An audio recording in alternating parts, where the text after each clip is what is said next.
If this message reaches you, it is meant for you. For anyone seeking inner peace today, have you ever noticed that right after a spiritual awakening, right after that moment where something inside you cracked open, you didn't rise up with more fire? You actually lost it? The goals that once pulled you forward suddenly don't matter. The dreams that kept you awake at night now feel like they belong to someone else. Even simple things like planning your day or deciding what to do next feel heavy, foggy, or meaningless. And you wonder, why did I lose my spark at the exact moment I was supposed to feel more alive? Why do I feel like everything has slowed down inside me? Why do I feel so empty? If that's where you are right now, breathe, because this message is your sign, your clarity, your anchor. You didn't lose motivation. You lost the old motivation, the kind that was never truly yours. The truth is this: nothing is wrong with you. You are not broken. You're not lazy. You're not becoming unproductive. You are awakening. And awakening begins not with excitement, but with emptiness. Before awakening, most people live on autopilot. You chase achievements, approval, validation, money, productivity.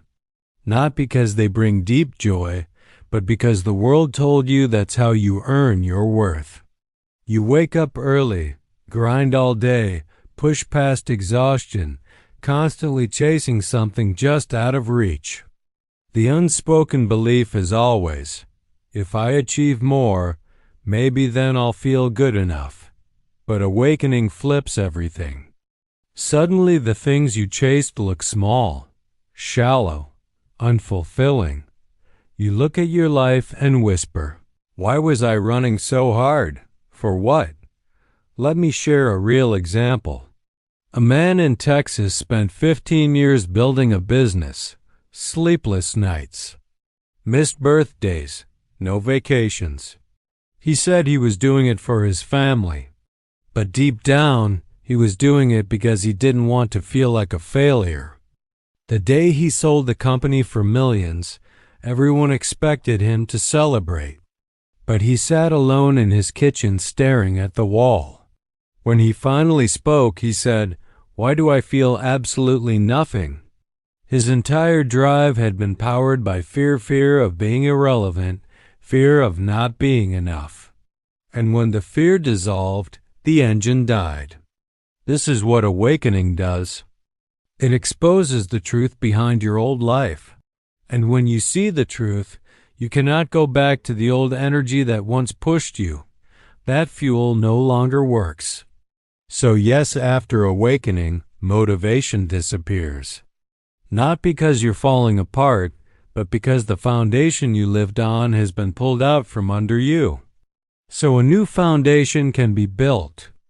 This is why everything feels confusing. This is why nothing feels exciting. This is why the life you once chased now feels outdated.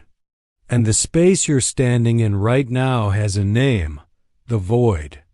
The void is the in-between, a space where your old identity has dissolved, but your new self hasn't fully arrived. You are no longer who you used to be, but you don't yet know who you're becoming. It feels like standing in a silent room with all the furniture removed. Your mind panics. Do something. Fix this. Go back to your old self. But you can't go back. That version of you no longer exists, and that's why your motivation feels gone. But listen closely. This stage is not failure. It's not depression. It's not the end. It is transformation. This is the moment where your soul clears out the noise, the illusions, the ego-driven motives, and makes room for something real. Before awakening, most of your motivation came from fear. Fear of being behind, fear of being judged, fear of not being enough, fear of disappointing others, fear of being invisible, fear of being unloved. And yes, fear can fuel productivity. Fear can make you hustle. Fear can make you compete. Fear can make you perform, but fear cannot create peace. Fear cannot build purpose. Fear cannot awaken the soul. And when the soul awakens, fear-based motivation collapses. All at once, completely. Suddenly the things that used to matter no longer matter. Suddenly things that used to excite you now feel empty. You feel like a balloon with all the air let out. Another real example. A girl from Ohio told me she was always a high achiever top student, always pushing herself, always performing. One night she had an emotional breakdown and something inside her shifted. After that, she couldn't study the same way. Couldn't pretend, couldn't push. Her parents said, "You're losing direction," but she wasn't losing direction. She was losing illusion. Her soul whispered, "You're not here to perform. You're here to live." That whisper changed everything. Awakening pulls you into stillness, because stillness is where the real self begins to speak. But here's the part most people misunderstand. This emptiness you're feeling is sacred. It means the ego's grip is loosening. It means the old engine is shutting down. It means your consciousness is shifting from fear to truth. You're not losing motivation. You're losing the illusion that told you your value was measured by how much you do. Awakening removes the noise so you can hear something deeper, something quieter, something real. Right now, you are being rewired. Your soul is building a new engine, an engine that runs on intuition, not pressure, on alignment, not fear, on purpose, not performance. And this new motivation is very different from the old one. It doesn't feel like a fire. It feels like a gentle pull. It's not loud. It's not frantic. It's not adrenaline. It's a soft inner yes, a quiet sense of being drawn toward something. A calm clarity that begins with small things. Maybe you feel like taking a walk. Maybe you feel like writing. Maybe you feel like organizing your space. Maybe you feel like reading something you normally wouldn't. These tiny intuitive nudges are the seeds of your new purpose. They don't shout, they whisper. But if you follow them, they lead you home. Let me give you one more example. A single mother in California told me she felt spiritually cracked open after years of survival mode living. She lost all motivation, and she felt guilty for it because she had kids to raise, bills to pay, responsibilities to juggle. But after months of stillness, she started feeling an urge to write. Not to be famous, not to prove anything, just because her soul wanted to express. And that small whisper became her purpose. Today she writes messages online that inspire thousands. Her awakening didn't take anything from her. It returned her to herself. This is exactly what is happening to you. You are being returned to yourself, and I promise you your motivation will return too. But it won't be the old motivation. Not the frantic, fear-based hustle. Not the I must become someone so people accept me. Not the I need to achieve so I don't feel worthless. No, what's coming is steadier, truer, kinder. And it doesn't come from fear.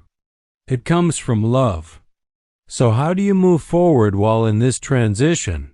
First, stop searching outside yourself. Your purpose won't be revealed through force. It appears when the mind quiets. Second, pay attention to peace, not excitement. Your soul speaks through peace. Third, follow small nudges. If it feels gentle, honest, and natural, follow it. Fourth, allow yourself to not know. Uncertainty is not failure, it's the doorway. Fifth, serve in small ways, not to perform. just to connect. And finally, be patient. You are changing at a level the mind cannot comprehend. And soon, something beautiful will happen. One day, you'll wake up with a new energy flowing through you. You'll feel a sense of direction not forced but natural. You'll feel pulled instead of pushed. You'll want to act, not because you're scared, but because it feels true. You'll begin creating again, moving again, living again. And it will all feel different, softer, lighter, real. You will realize you never lost motivation. You lost the illusion that was pretending to be motivation. What returned was purpose. What returned was truth. And what returned was you. If you're hearing this right now, please know this. You are not failing. You are awakening. You are not broken. You are being rebuilt. You are not lost. You are being redirected. The emptiness you feel is not the end. It is the sacred clearing before the beginning. There will come a day when your energy returns, not the old frantic energy, but a new grounded strength. And on that day, you will finally understand the emptiness you feared was actually grace. It was the silence where your real self could finally speak. And now, with nothing left to chase, you can finally live. Fully, freely, as you, because you are the purpose. And the world needs you, not the version of you that was trying so hard to be enough, but the version of you that remembers you already are. If this message touched your heart, let it guide you gently. And if you want more messages like this, more clarity, more peace, more truth, make sure you subscribe and stay connected. Someone out there needs this message. And so do you.